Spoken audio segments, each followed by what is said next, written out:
మహాత్మా గాంధీ జాతీయ గ్రామీణ ఉపాధి హామీ చట్టం స్థానంలో జీ రామ్జీ చట్టాన్ని తెచ్చేందుకు కేంద్రం కసరత్తు చేస్తోంది.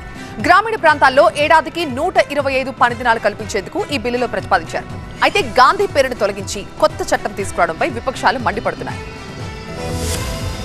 మహాత్మా గాంధీ జాతీయ గ్రామీణ ఉపాధి హామీ చట్టం స్థానంలో కొత్త చట్టాన్ని తెచ్చేందుకు కేంద్రం సిద్ధమైంది. G RAM G Viksit Bharat guarantee for Rozgar and Ajeevika mission పేరుతో బిల్లు తెచ్చేందుకు సన్నాహాలు చేస్తున్నారు. గ్రామీణ ప్రాంతాల్లో ఏడాదికి 125 పని దినాలు కల్పించేందుకు ఈ బిల్లు ప్రతిపాదించారు. గ్రామీణ ఉపాధి హామీ పథకం పేరు మార్పును విపక్షాలు తప్పుపట్టాయి. ఈ పథకంలో మహాత్మా గాంధీ పేరును తీసేయడంపై ప్రియాంక గాంధీ తీవ్ర ఆగ్రహం వ్యక్తం చేశారు. పథకం పేరుతో దుబారా ఖర్చు చేస్తున్నారని ప్రియాంక విమర్శించారు. పార్లమెంట్ లో ఈ వ్యవహారంపై కేంద్రాన్ని నిలదీస్తామన్నారు ప్రియాంక. డిసెంబర్ 1వ తేదీన పార్లమెంట్ సమావేశాలు ప్రారంభమవగా ఈ నెల 19వ తేదీ వరకు ఇది జరగనున్నాయి. లోక్సభ ఎంపీల కాపీలను అందించడంతో ఈ పార్లమెంట్ సమావేశాల్లోనే బిల్లును ఆమోదించినట్టుగా తెలుస్తోంది. ఉపాధి హామీ పథకంలో కేంద్రం ఇటీవలే భారీ మార్పులు చేసిన విషయం తెలిసిందే. పథకం పేరును పూజ్య బాపు గ్రామీణ రోజ్గార్ యోజనగా మారుస్తూ కేంద్ర కేబినెట్ నిర్ణయం తీసుకుంది. అంతేకాకుండా పని దినాల సంఖ్యను కూడా పెంచింది. గతంలో ఏడాదిలో 100 పని దినాలు మాత్రమే ఉండగా వాటిని ఇప్పుడు 120 రోజులుగా పెంచుతూ నిర్ణయం తీసుకుంది. ఇక కనీస వేతనాన్ని కూడా 250కు పెంచింది. ఈ క్రమంలో ఇప్పుడు మహాత్మా గాంధీ ఉపాధి హామీ చట్టాన్ని రద్దు చేసి కొత్త చట్టం తీసుకురానున్నారు.